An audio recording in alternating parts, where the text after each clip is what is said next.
When installing generators to be connected to household electrical service, it is important to obtain proper building department permits and hire professionals.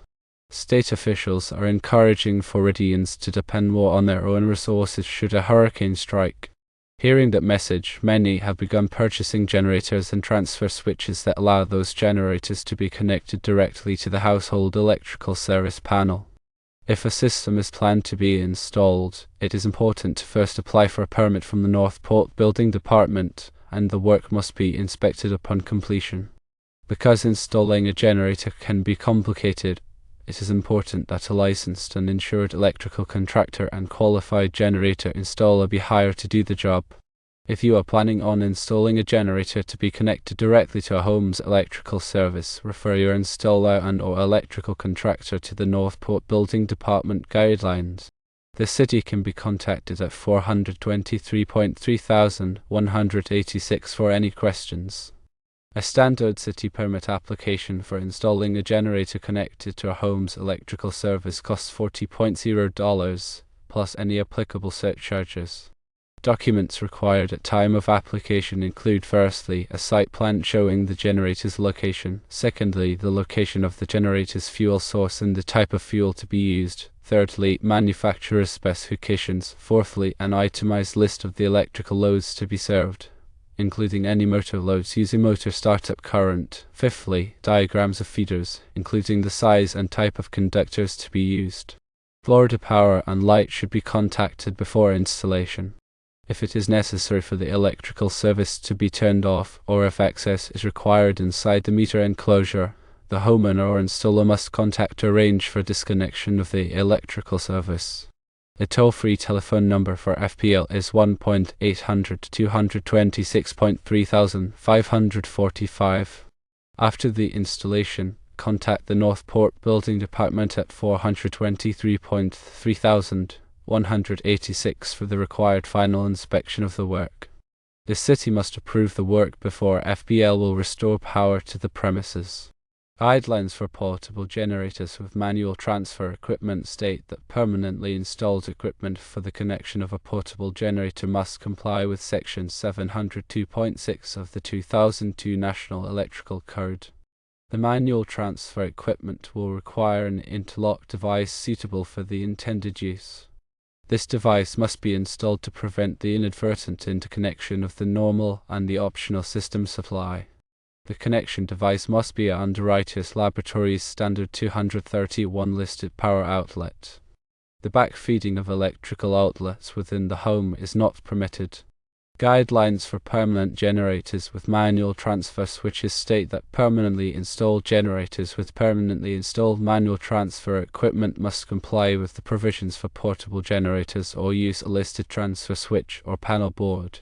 The equipment must be installed so as to allow the user to select the connected loads upon manual transfer. Guidelines for permanent generators with automatic transfer equipment state that permanently installed generators with automatic transfer equipment must comply with the provisions of Section 702.5 of the 2002 National Electrical Code. The calculated load as determined by Article 220 of the 2002 NEC must not exceed the rating of the generator output. A demand load will not be accepted in lieu of the calculated load. Load calculations must be included with the approved permit documents and must be available on the site with the permit placard at the time of the inspection. All transfer equipment must be listed. Automatic transfer equipment installed on the supply side of the method of disconnecting the service must be listed as suitable for use as service equipment. Required permanent signs for all installations are important. Permanent signs must be posted at all installations that comply with Section 702.8 of the 2002 National Electrical Code. The required signs must indicate the type and location of the on-site optional standby power source and must be permanently installed and located at the service disconnection point and at the meter enclosure. All equipment must be installed according to the manufacturer's instructions. Generators that supply power to connect equipment through built-in receptacles mounted on the generator do not require permits or inspections. However, they must be placed well away from a home or any air intake to prevent the danger of carbon monoxide poisoning. As with any of the equipment listed above, be sure to read and follow all safety precautions in your user's manual. Consider adding a section on the benefits of installing a generator, such as increased convenience, safety during power outages, and potential energy savings.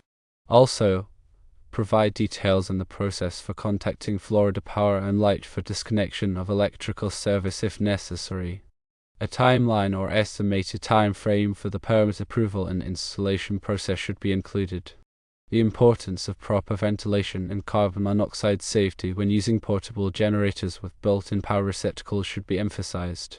Provide additional resources or links to relevant websites for further information on generator safety and installation.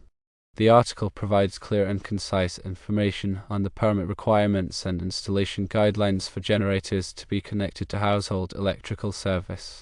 The step-by-step instructions and specific references to the National Electrical Code are helpful for both homeowners and contractors. The emphasis on hiring licensed and insured professionals for the installation is appropriate for safety and compliance purposes.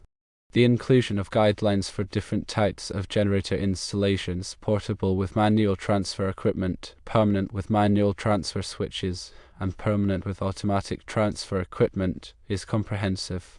The requirement for permanent signs at all installations is important for safety and compliance. The article highlights the importance of following manufacturer's instructions and safety precautions.